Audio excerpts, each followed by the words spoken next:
Okay, so it looks like there are currently 18 of us. We're right at 11:06. Why don't we get started here? And welcome again, everyone.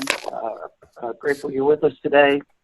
We're coming up on the holidays, and we're also coming off of an extraordinary moment for us. We did the Portland conference, and then that was really the launching point for our campaign to get support for the state-based universal health care legislation, Ro Khanna's 5010, HR 5010, HR 5010. And we got a huge outpouring in the last 24 hours before the bill was dropped. We got original co-sponsors up to 15 plus Ro Khanna. And that information again can be found with that link that I included in the agenda for today's meeting. So that's our big news, and we want to continue pushing on that front. We want to continue pushing to get more and more folks to be co-sponsors. We want to get hearings. We want to educate the public. We want to let people know that this is a huge opportunity for the single-payer movement to adopt either in a single state or in a cluster of states Medicare for all. We want to get the word out. We want to educate again. We want to get members on with this legislation and get hearings. So that's our big news. Why don't we go? Let's see.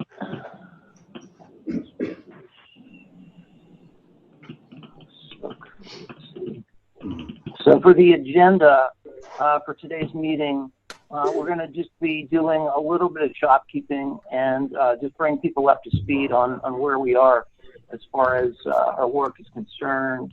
And I'm looking for the copy of my agenda. Do you have that in front of you, Marcia, or anybody? I do. Anybody have the agenda right in front of them? I do. Okay, Mike? So, okay. What's the first there? Elevating and amplifying Ro Khanna's HR 5010,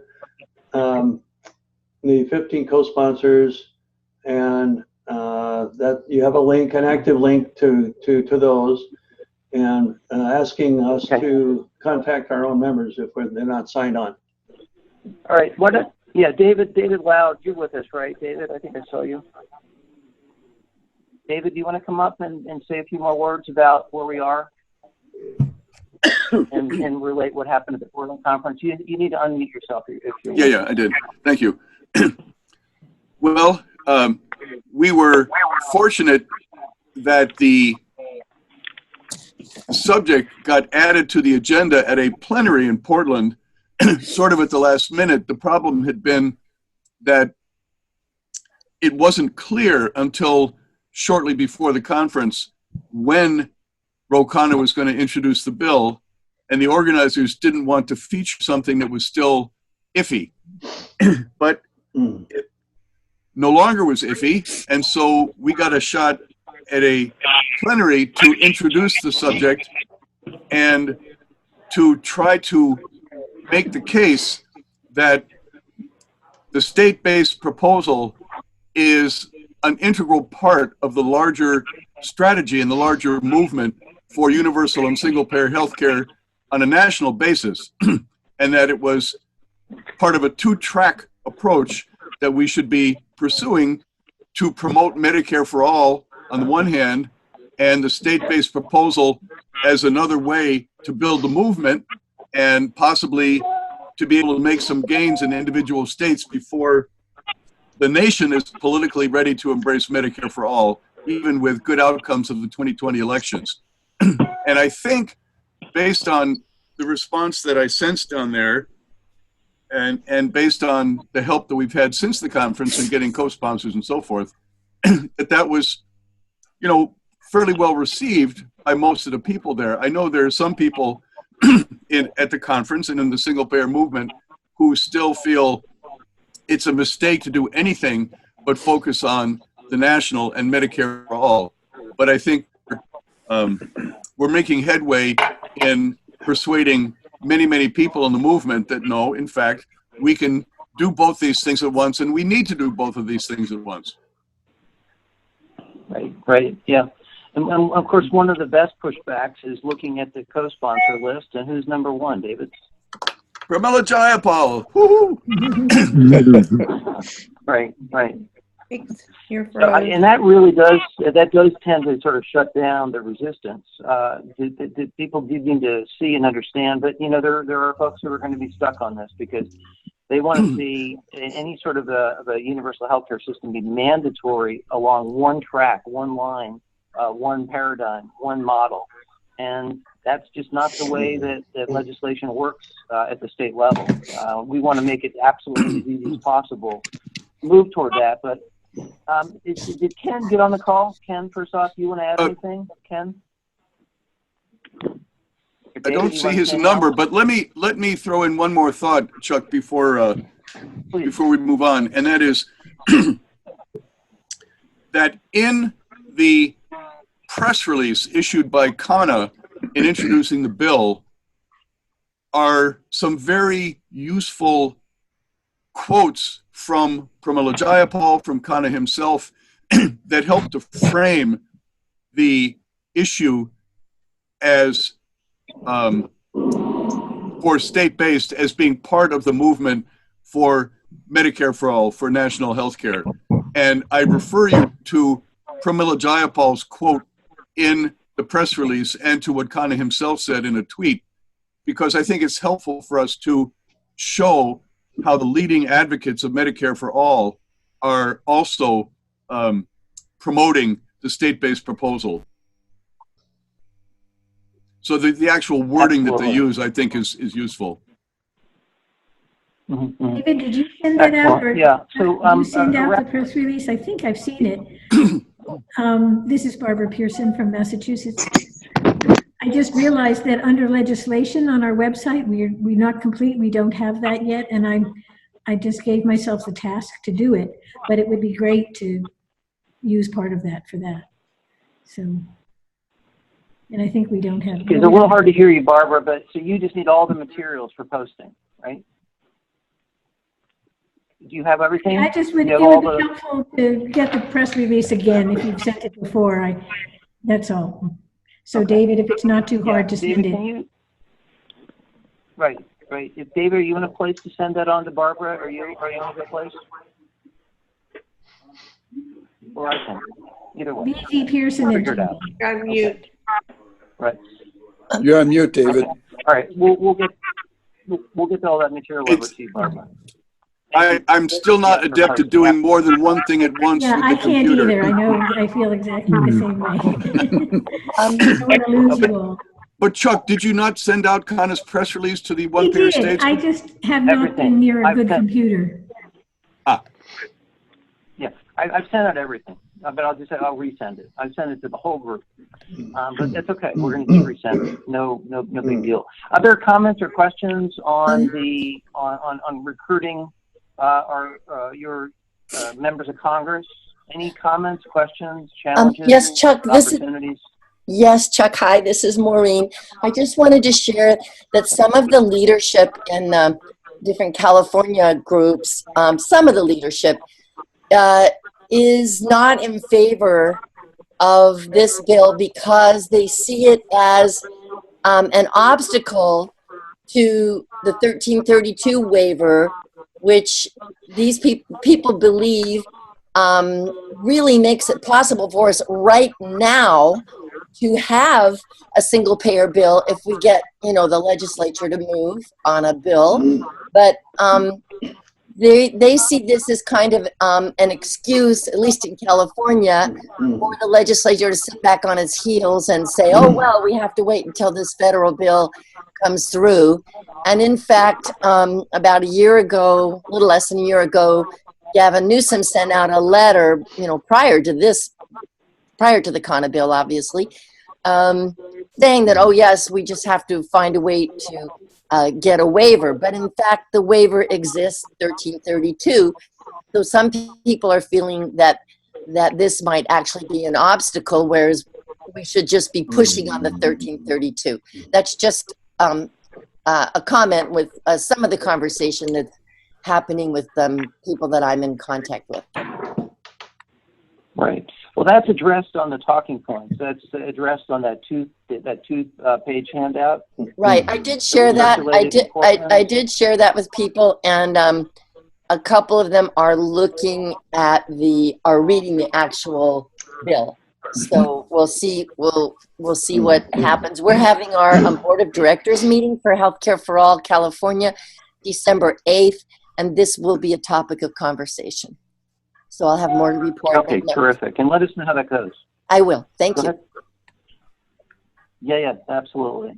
And there are going to be people who are going to be quite disingenuous as well, or just looking for an excuse not to do something. But we just have to be persistent, continue to educate people up, and understand that this state-based universal healthcare bill 5010 really replaces 1332. It strengthens it. It provides all the tools necessary, whereas 1332 is really vaguely worded in terms of what the states can or can't do. So this is dynamite in favor of single payer. Right, but the point. Just make that up. I'm sorry, but the point is 1332 is live now and doesn't need a vote, and Khanna's bill needs a vote. So what they're saying is we've got a live bill now. We have something that we can do right now that doesn't need Congress to approve of because it's already in the law. Well, it doesn't specify ERISA protections. It doesn't specify federal funding wrapping around the single-payer system at the state level, and Khanna's bill does. So we need that specificity in order to achieve these goals. I know that there are those at the state level who think that they can go it alone without the state-based universal health care bill. We're going to just have a polite disagreement over that. But people should understand that this legislation is precisely what is needed, at least from the perspective of most of us in the room. I know that some folks have a disagreement, but that's fine. We just have to move with people who see it this way. Chuck, can I raise my hand? Comments? This is Marcia. Chuck? Yeah, Marcia, hey. I just wanted to bring out the go point ahead. that for both the 1332 waivers and the state-based universal health care bill, the states need to have first a plan in place. So what the states need to do in either case is still the same.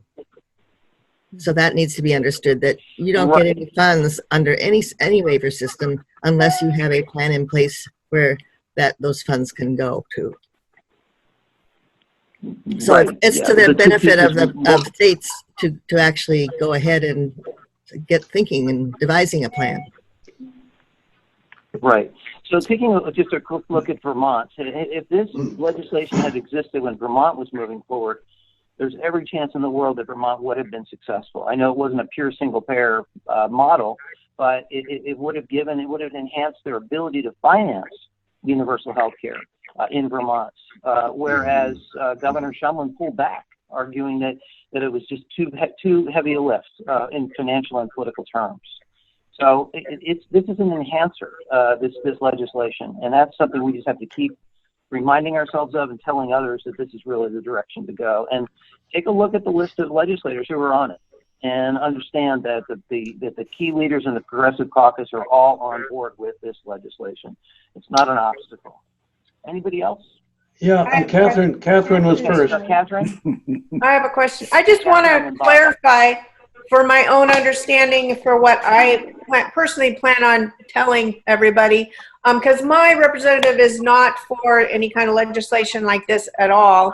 She's a Democrat that continues to say for building and improving on the ACA. And in my opinion, isn't that what this is doing? This is an improvement of the ACA, right? Yeah, it's important Yes. to frame it that way, especially for proponents. Yeah, go ahead. Okay. Somebody, we want to respond. I thought that's how I understood it, but I just want to make sure that I'm not creating a falsehood.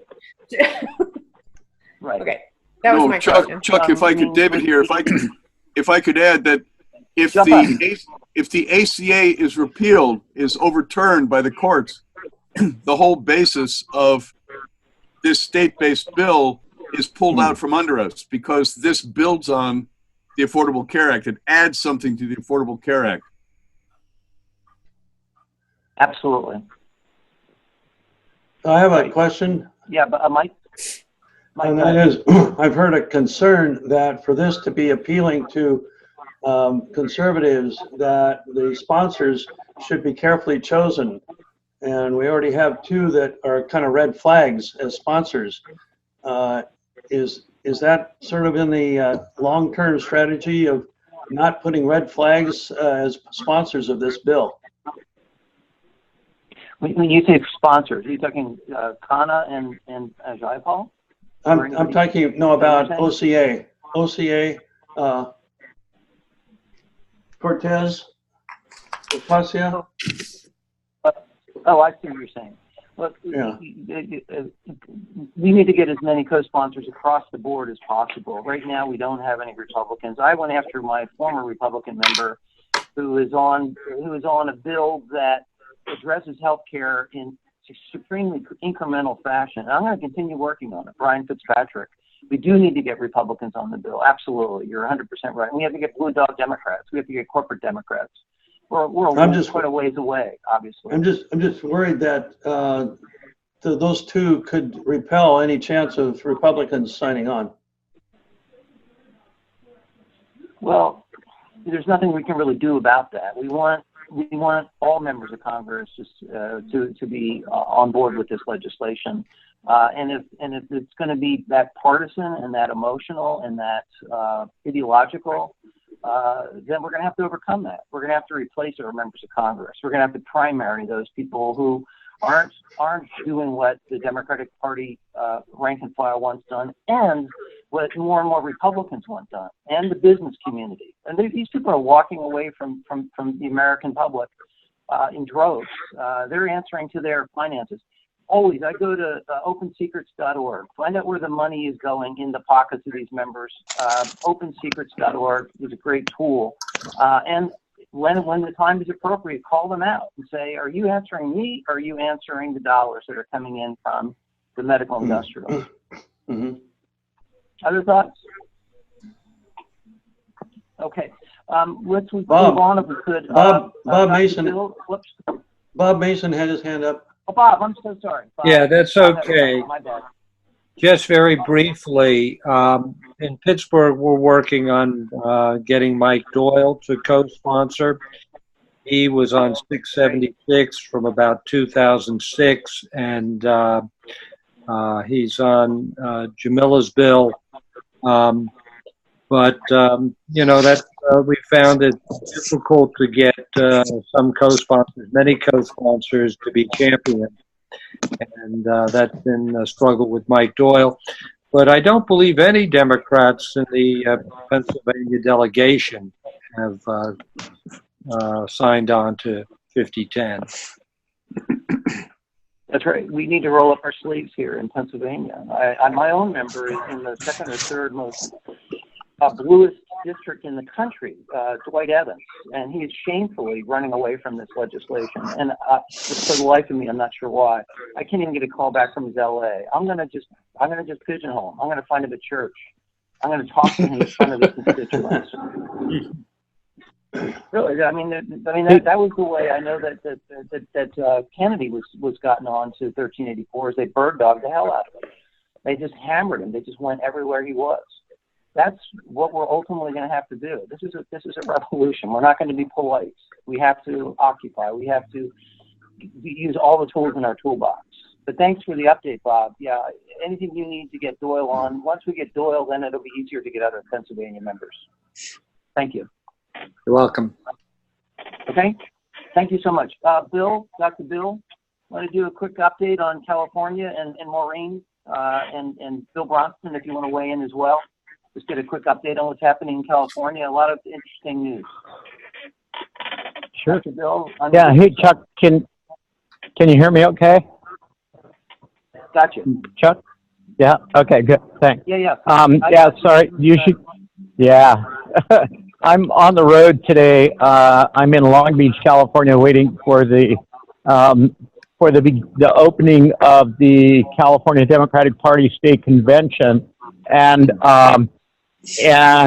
we're actually kind of stepping up this morning to fight kind of an epic battle within the party on on our platform, and it's turned out to be contentious in the healthcare plank because we now have people on the platform committee who are kind of industry folks that have introduced public option supposedly as a way to strengthen the Affordable Care Act. So this is a huge step backward in California, where we've been on record for a decade or more as a strong single-payer advocacy within the Democratic Party, in particular, in our platform. And as those of us on this call know, a lot of Greens and other people have rightly said, well, we wish all Democrats were progressive Democrats because so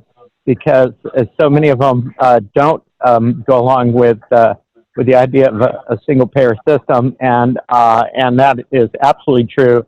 But we're fighting to keep it in the platform of the Democratic Party here today. So I'm going into testify at the platform committee hearing. I am a delegate to the convention, and will testify that the public option should rightly be called the confuse the public option, more so. And as those of you who were on the call the other night on the PDA call, we had Dr. Henry Broska give a nice lecture on how it just adds more complexity to an already ridiculously complex system in terms of reimbursements and healthcare claims adjudication. So that we're hoping will go smoothly. There's been talk that they are backing off of that language, but a lot of us are here this morning to hold them to that. I would also report from California, as most of you have heard already, probably that a Medicare for All resolution was passed by the Los Angeles City Council. Yay! And that took a whole lot of on-the-ground effort by activists in the LA area who went to, I think it was at least 12 or 15 what are known as neighborhood councils that comprise the kind of backbone of the work that the city council members do for this, what I believe is the second largest city in the nation, Los Angeles. So it was a whole lot of grassroots work that pushed to get that over the top and get the Medicare for All resolution passed by the city of Los Angeles. I would just add to the HR 5010 discussion that it is on the agenda for the next Healthy California Now meeting, which will be on December 6th. And that's a general meeting of the coalition of groups here in California working on single payer system, both at the state and federal level. So Cindy Young, who lots of us know, who's been in this struggle alongside us for many years, is now the executive director of our coalition here in California. She couldn't be on the call today. I think she's up in the Bay Area getting ready for a particular presidential candidate's visit who's coming out to California for this convention as well.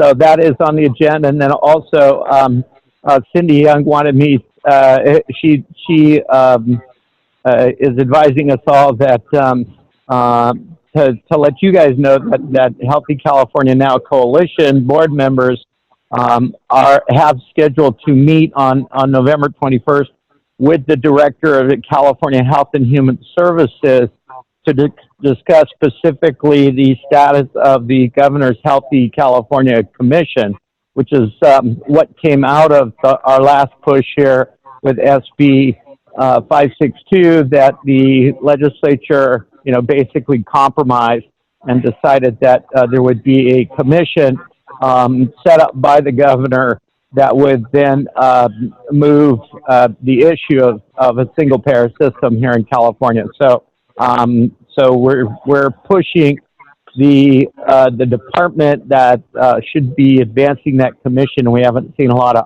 action on that yet. And then otherwise, I'll just defer to the other California folks on the call if may want to add stuff. Thank you. Thanks so much. Yeah, thanks so much, Dr. Bill. I know Maureen's with us. I don't know if any other Californians are with us, but Maureen, do you want to jump up and say anything else? Especially Hi, about Chuck. the LA vote? Yeah, the LA vote was pretty fantastic. It was 10-1. There are 15 members, but 4 were absent. There were 30 people who each had a minute to speak.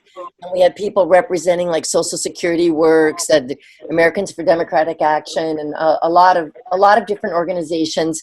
But the most wonderful thing I think was at the end when 3 of the city council persons spoke on 4 actually on behalf of the bill, and one of them, Healthcare for All, has just put out an insurance card, and I'll send it to you, Chuck, and you can share it.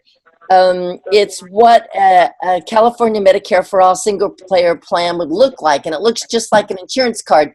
And my city council person, Mike Bonin, read the entire card out to everyone present, which was a very powerful endorsement. So that was really good. We've also had some good news or good fortune that Pramila Jayapal came, and she was here for a weekend and attended a couple of events and also promoting single payer. And then, of course, this weekend, Bernie Sanders will be here at the Democratic Party convention, also, you know, promoting Medicare for All. And there will be, there's quite a bit of canvassing and a local rally that he will be attending. So those are some nice things going on here as well. Thanks. Thanks, Dr. Bill, Good. for the great Terrific. recap. Great. Yeah. Excellent. have a Thank you question. so much. Yeah, Mike. Can Maureen send us that card? Yes, I'll send it. How's the best way? Just by email? Will I send it to you? Well, you could send Yes. it to Chuck to send it out. Yeah, I can send a copy of it. Sure, a Thank copy you. of the front and the back. It's a great card. We've just ordered thousands of them. So, okay, I will send it. Thank you. Yeah. You're going to send it electronically, right? So Right, I'll send you. I actually have it. I screenshot it and I have it on my computer, and I can send it. Who should I send it to Yeah. right now? If you want to share it now. Send it to the whole listserv. Just send it to the One Payer Okay. States listserv All right, I will do. with maybe just a couple words of explanation as to what it is. Okay, will do. We could use 38 million of those. Yes.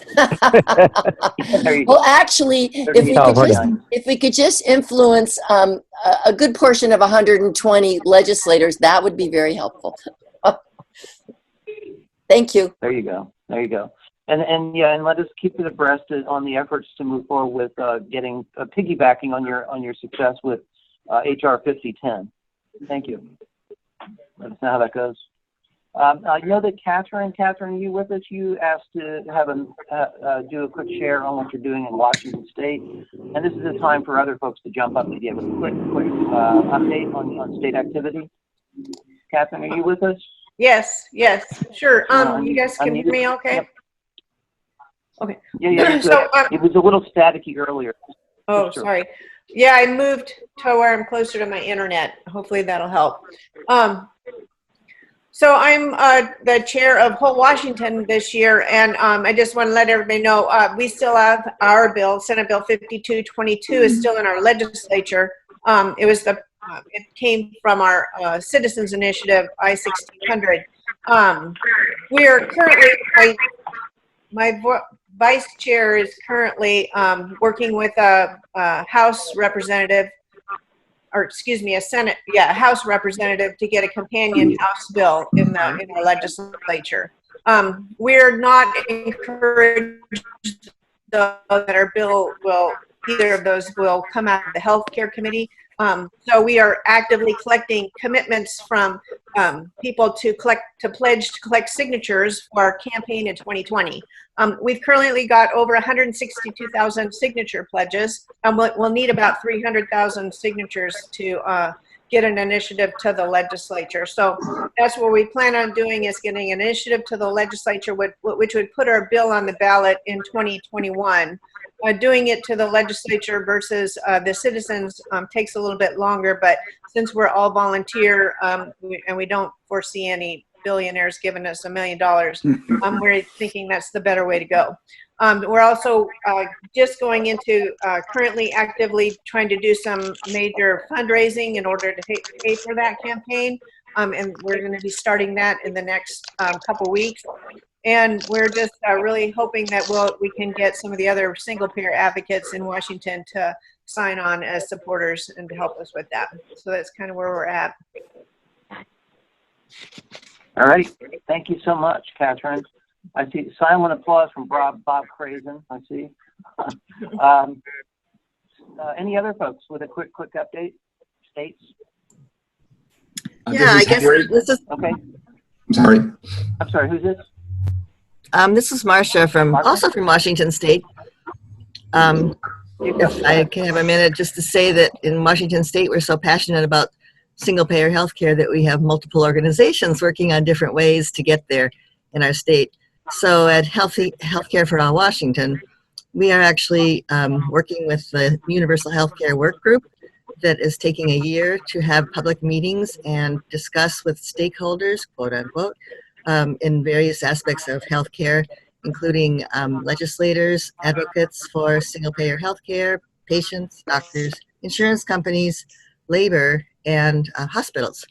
So all the usual suspects in the same room is the idea to come up with something that would work for Washington State's residents, and based on a financial study that is being done as the group meets.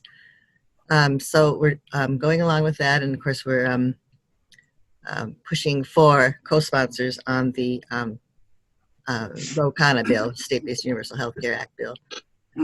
So it's a busy year for Washington State.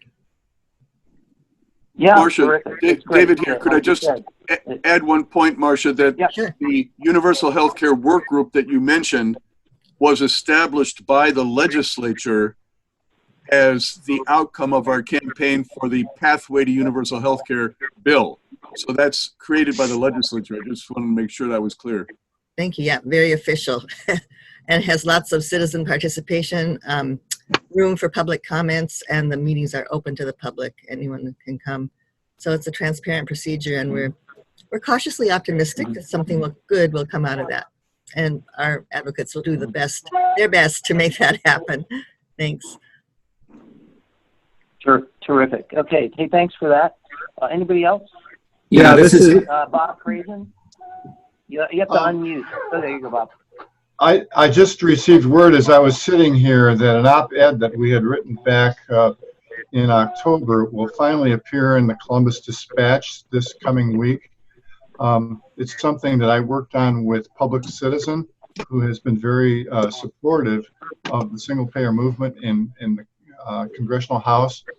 I hope, you probably know Columbus is the state capital, so I hope that the legislature will pay attention to what is written in there, and will have some influence in the State House, where we have our own bill, House Bill 292, and hopefully we'll get some energy from that.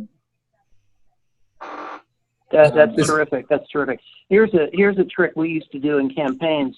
It's football season, right? So print your op-ed on one side of the handout and print the Ohio State football roster on the back side. People will be much more likely to look at it. They'll be more likely to look at it and keep it. Or next year's Ohio State football schedule. There you go. There you go. Anything like that. It's sort of a keepsake. People are more likely, in fact, to read it and appreciate it. So thanks for that, Bob. And share when it goes to print. Certainly share it on the One Payer States Network. Just circulate it around. Appreciate it. Thank you. Anybody else? Yeah, this is Steve Campbell. Okay. I'm sorry. The Hawaii Health Authority is reasserting itself, and we just issued a report that was sent to all Hawaii legislators, the governor, the lieutenant governor, all the medical societies, all the single-payer advocacy groups, the press, etc. And I just forwarded it to this group so you can look at it at your leisure. Thanks for the heads up on that, Steve. Thanks for the share. Appreciate it. Anybody else? This is Henry in New York. Hey, Henry. Welcome. As some of you know, our New York Health Act has passed the Assembly by 2-to-1 margins, and it's 1 vote short in the Senate. The new session starts in January, and in build-up, the 2 sponsors, the Senate Health Committee Chair and the Assembly Health Committee Chair, have been holding hearings. We had our first joint hearing in Albany in May. We had a joint hearing in Rochester in September, a joint hearing in the Bronx in October, and we've got one scheduled next week in the Hudson Valley in Kingston, New York. These have been well attended. It's gotten a lot of local press coverage, and we're cautiously optimistic that come January we'll get our final Senate sponsor, at which point it would become a 2-house bill, and then we'll just have to have one fight to make with Governor Cuomo. So I'll try to update you as we get into the next session. Good. Terrific. Good update, Henry. Thank you for that info. Appreciate it. Yeah, definitely keep us abreast. All eyes are on New York, California, the Northwest right now, Maine, and other points in between, certainly. Absolutely. Thank you so much. Chuck, I'm sorry, this is Maureen. Yeah, I forgot to mention one thing, and that is our new director for the San Diego chapter of Healthcare for All, California, got a really wonderful op-ed in the Sunday edition of the San Diego Union Tribune. It's what's his first name? I always forget. Hall. I'm sorry. His name's Peter Hall, and he's a registered nurse, and he's the new co-director of the San Diego chapter. And what was great about it is that it was in the Sunday section and had some nice big colorful images as well. So we're really happy about that because San Diego is a very conservative place. Yeah, having lived there myself from age 13 to 17. Yeah, it is. It's really a challenging area to work, but good job. Good job. And feel free to share that as well with the listener. Anybody else? This is Mike in Corvallis, Oregon. Hey, Mike. Yeah. I refer everybody to the onepayerstates.org section on Oregon for an update that we have a process going kind of like we did with the Oregon Health Plan back in the 90s, where the task force will come up with the ideal plan. They'll take it to the public and town hall meetings, get improved and get public buy-in at that time, and then end up with a proposal to the 2021 legislature. We hope they'll pass it. If not, we go to an initiative. Part of this bill also included a incremental step called the Medicaid buy-in, and we're going to pay very close attention to that because it may set the tone for the subsequent work by the task force, which starts in May. So that's where Oregon is. You can check on our One Payer States website. Terrific. Thanks so much. And to Oregonians, thanks, for hosting the Portland conference and also for getting 3 of your U.S. reps on board with 5010. So thanks again, Mike, for your work. Anybody else? Okay, if we can just pivot to just a quick organization update, just to let folks know where we are in terms of getting the 501c4 organization in place, and also just to be thinking about membership and fundraising and just the tools that it's taken a long time to put in place, but we're doing it and it's happening. So, Catherine, do you want to jump up, or Mike jump up and just kind of give a quick overview as to what we've been up to? Sure. It took us a while to get an account open. That was a lot more challenging than we had thought. But we had an initial startup donation from a bunch of people from OPS of $900. $125 of that went to paying the fee to the state of Pennsylvania. The 501c rolling. So our initial deposit in the account was $775. And now that the account's been open, Andrea was able to add it on to where people could make donations online, and that seems to be working just fine. We've received, last I checked was last night, $171.18 in donation, mostly from OPS people. That was $180 in donations, and then less the fees that we get charged was about $9. Anyways, our balance currently is $946.18, and I think at this point we're kind of ready to get the ball rolling and start sending out some petitions and stuff to petition for donations, people to join however they want to do it. So I'm hoping that some people are working on that aspect because everything banking wise is all in place. Terrific, Catherine. Appreciate it. Mike, you want to add anything? Mike Huntington? No, except just want everybody to know they can go to the onepayerstates.org to the donate button and please press it many times and generously and get yourself on as a monthly donor. Right. Yeah, I actually did sign on as a monthly donor, but there was nothing, once I did it, once I said recurring, there was nothing in the receipt that told me it was recurring. So I thought maybe I was going to talk to Catherine about that.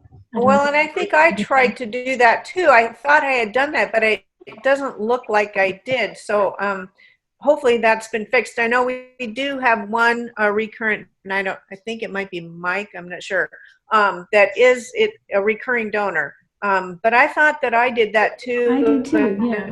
It seemed to come That's why through, I did a littler amount. Yeah, hopefully we can get that. I will try again and see if we can get that bug worked out. So. Thank you. Yeah, thank you. Thank you. And thank you for your terrific work, Catherine and Mike and Barbara and Andrea, who I don't think is with us right now. But really, and a bunch of other folks who are involved in getting these pieces in place. It's been a lot of work. It really has. But it's a labor of love, of course. So the other thing that people should be aware of, and we didn't mention, is that we want folks to be thinking about joining our board, the C4 board, and to volunteer yourselves if you can step forward. We would do virtual meetings, I think, most of the time. You know, when I say virtual, like Zoom meetings, and maybe once a year we're thinking in terms of doing a national conference of just one pair of states folks and move it around the country a little bit. So that's kind of a pathway that we're considering thinking about, but we want input from folks. We want folks to join the board. And so if you could just indicate, just send an email to me if you don't mind, and you copy Catherine and Mike if you wish. But we want to get the C4 board in place. And then the next thing we're going to do is we're going to pivot and create a C3 that will allow for people to do tax deductible donations. And that's the purpose for the C3. I know that we have to have a conversation on this, but about the idea or the issue of grant fundraising. But, you know, for now, at least we want to get the C3 in place so people can have tax deductible contributions.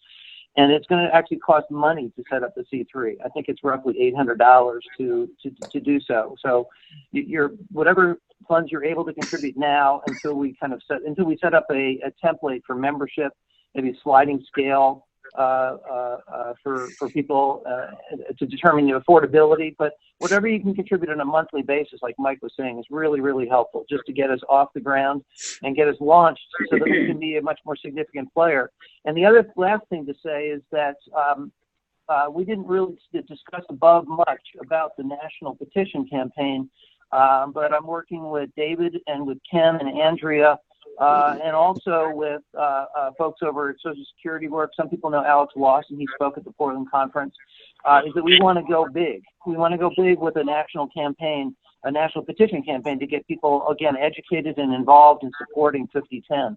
So you'll hear more about that going forward. But we just want to alert you to these sort of concurrent activities that we're working on. Any questions or comments about any of that organizational activity? This is Betty Johnson from Oregon. I want to know if there's any problem with a C3 giving money to the one-payer states for this very thing you're talking about.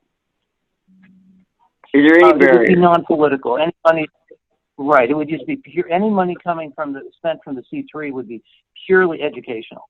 purely education. So, Mike, Okay. we're in the budget development process right now locally, and we could include that in our budget on an Terrific. ongoing Thank basis. you for that offer or suggestion or discussion. Thank you. Anybody else? Thanks, Betty. Okay, so next up is, we're going to do, I just want to make sure we have enough time actually for the Portland conference feedback. A few words on that. I don't know if Charlie got on the call today, but I know Marcia was there. Henry Moss helped to plan it. He wasn't able to make it. But anybody want to jump up for a few minutes and just give your highlights on the Portland conference to share with folks who were unable to make it?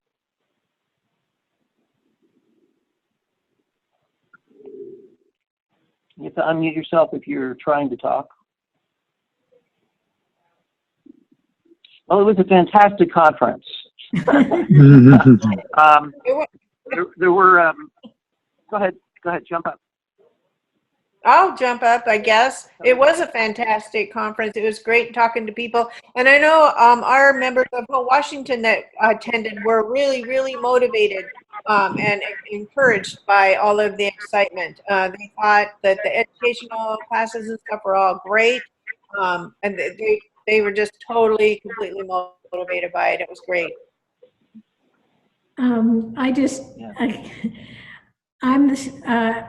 from Massachusetts, and apparently our our representative and our senator, who are our sponsors in the state bill, were both there, and they were somewhat disappointed that they were the only representatives that were there, only state representatives.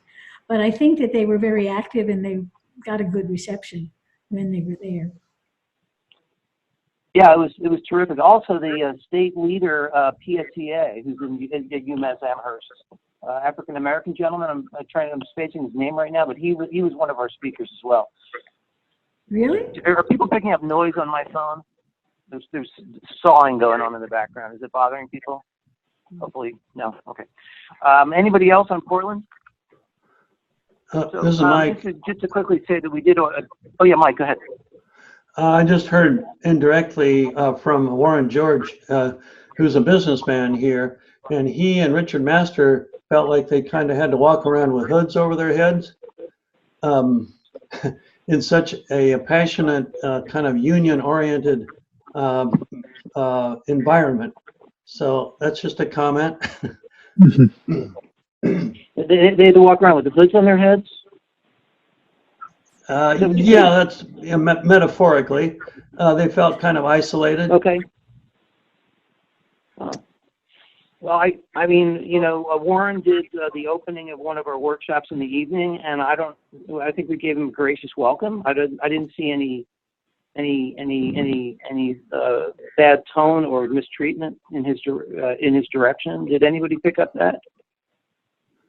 I don't think it was a matter of bad treatment. From what I gathered in the comment about this is that it was just they felt they were not.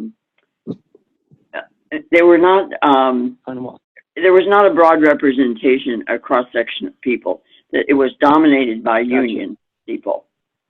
It was put on by union right, people. And that's sort of the nature of this thing, since the co-sponsor is Labor for Single Payer. But remember that Richard Master also had the floor in the plenary session to roll out business for Medicare for All. People familiar with that. So I think it's just going to take time, frankly, for folks to realize we're not going to get this done unless we get a significant chunk of the business community on board. Yeah. That's reality.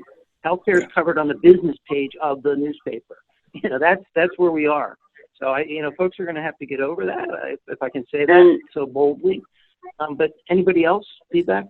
Yeah, I did get a chance to talk to Richard Master quite a bit. I'm surprised the access I had to him, and I think he had a good discussion with everybody. I mean, he kept getting buttonholed by all kinds of people there, so I'm surprised that he feels that way about, it being sponsored by a union, but I think he got a very good reception from everyone there, and I think we're all very, very happy to see him because, like you say, Chuck, we're going to need the business community on board. Mm-hmm. Yeah.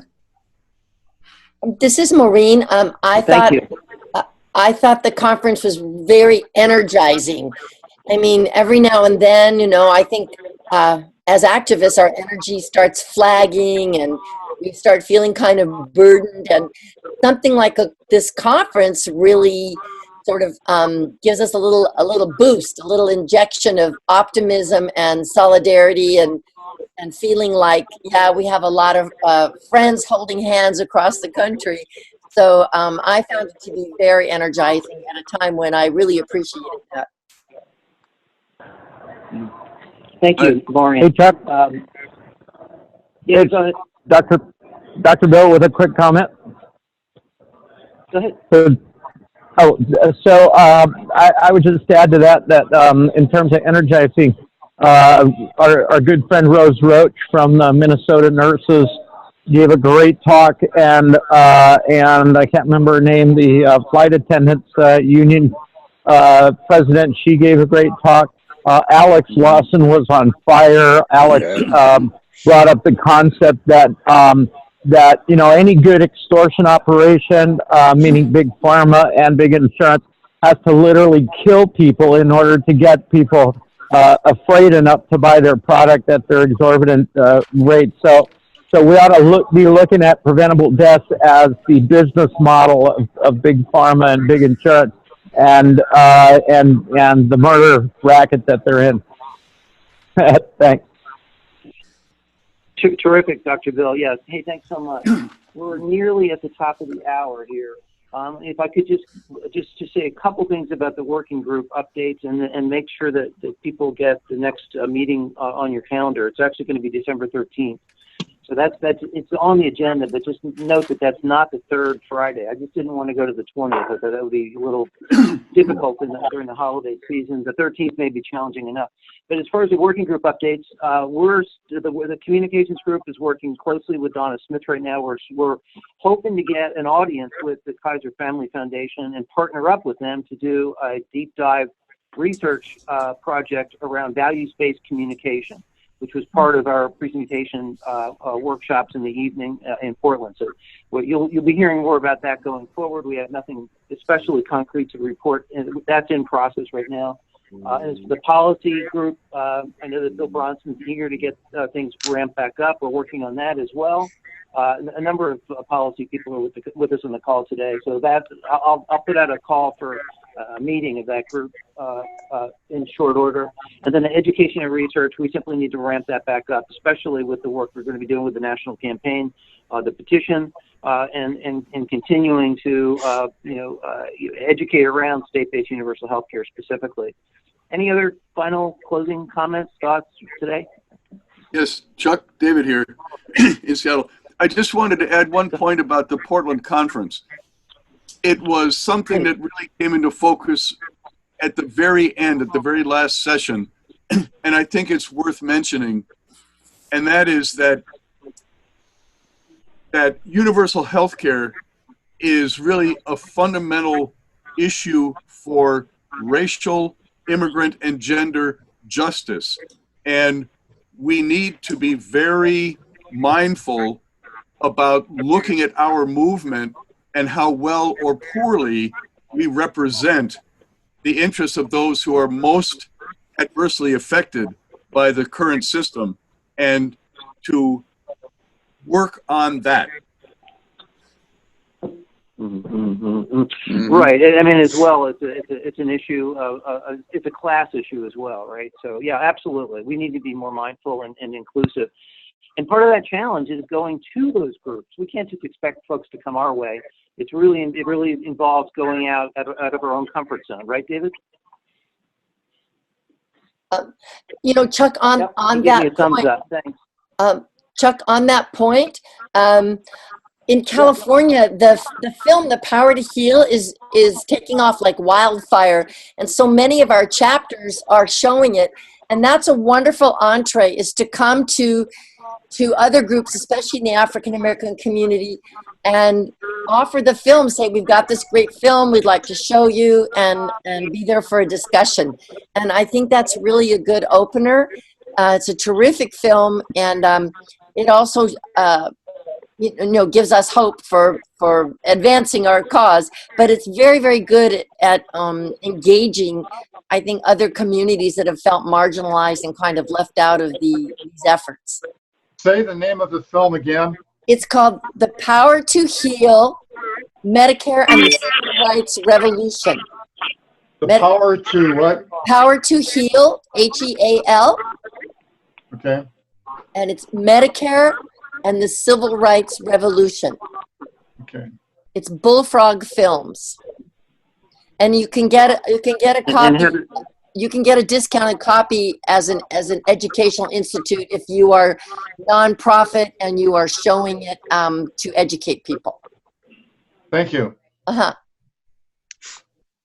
I'd like Thanks to so add much, something. Maureen. Betty Johnson from Oregon. Sure. It's our a sad experience in reaching out to special populations has been so sad that we are really digging into this more. And the thing that the Hispanic population is saying to us is that they want to be involved in developing the strategy. Don't come to us after you have a public forum that you've already organized and want to invite us to come to. That's not it. They want to be in on the ground floor and helping to design that because they know what speaks to their people. And we have not achieved that yet. We recently put forth a great deal of effort and not one Hispanic person showed up. Not one. Because we did not involve them. Thanks for that. Yeah, it simply is gonna take building trust. It's gonna take. We just think we know everything, and here it is on a silver platter, so you eat it. And we don't know everything. Right. Well, that's a good reminder. Well, we'll continue that conversation going forward. I think it's a very valuable and important conversation to have. Nothing's scheduled for the December 13th meeting. I mean, this could be a topic for that meeting, and we could actually begin to walk the walk, as opposed to talking the talk. And thank you for your efforts, everybody. Have a wonderful weekend, wonderful Thanksgiving. Thanks to all of you, and we'll keep forging ahead. And let's be thankful for what we have accomplished. Thank you, everyone. Absolutely. Thank you. Thanksgiving. Thanks, everyone. Thank you, Thanks, Chuck, and everyone. Bye. You got it.